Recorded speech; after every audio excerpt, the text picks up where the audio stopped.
কি হইল, যাইবা না? কোনানে? কেন, ভুইলা গেছো?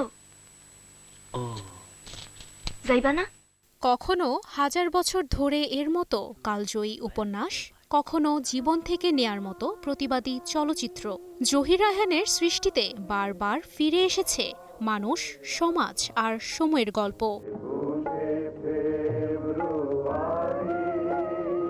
১৯৩৫ সালের ১৯ আগস্ট ফেনীর মজুপুর গ্রামে জন্ম নেয়া এই মানুষটি মাত্র ৩৬ বছরের জীবনে রেখে গেছেন অসামান্য এক সৃষ্টির ভাণ্ডার।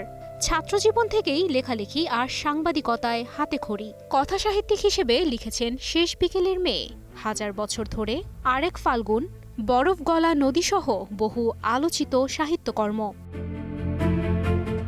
কলমের পাশাপাশি তার স্বপ্ন ছিল চলচ্চিত্রকে নতুন ভাষা দেয়ার।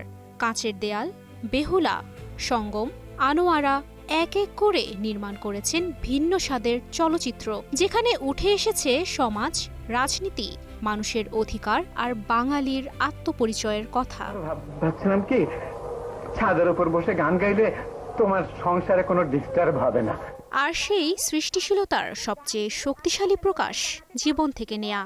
ভাষা আন্দোলন ও বাঙালির রাজনৈতিক সামাজিক বাস্তবতার রূপক হয়ে ওঠা এই চলচ্চিত্রে একটি পরিবারের গল্পের ভেতর দিয়ে ফুটে উঠেছিল তৎকালীন সমাজ ও রাষ্ট্রের চিত্র। এরপর আসে ১৯৭১। দেশ জুড়ে যুদ্ধ, গণহত্যা আর শরণার্থী স্রোত। জহির রায়হানের হাতে তখন ক্যামেরা হয়ে ওঠে প্রতিবাদের অস্ত্র। মুক্তিযুদ্ধের সময় নির্মাণ করেন প্রামাণ্যচিত্র স্টপ জেনোসাইড, যা পাকিস্তানি বাহিনীর গণহত্যা ও শরণার্থীদের দুর্ভোগের বাস্তব চিত্র তুলে ধরে বিশ্ববাসীর সামনে। মাত্র কয়েক দশকের জীবনে একজন মানুষ এতগুলো পরিচয় কিভাবে ধারণ করেছিলেন তার উত্তর হয়তো লুকিয়ে আছে তার সৃষ্টির মধ্যেই। তিনি ছিলেন লেখক, সাংবাদিক, চলচ্চিত্র পরিচালক, প্রযোজক, চিত্রগ্রাহক, কাহিনীকার। ছিলেন ভাষা সংগ্রামী ও মুক্তিযুদ্ধের সক্রিয় অংশগ্রহণকারী। কিন্তু স্বাধীনতার পরও তার জীবনে অপেক্ষা করছিল এক অপূর্ণ অধ্যায়। ১৯৭২ সালের ৩০ জানুয়ারি বড় ভাই কথাসাহিত্যিক ও সাংবাদিক শহীদুল্লাহ কায়সারকে খুঁজতে মিরপুরে গিয়েছিলেন জহির রায়হান। সেদিনের পর আর কোনো সন্ধান পাওয়া যায়নি তার। After burning a house, they were taking shot of the burned house with a movie camera.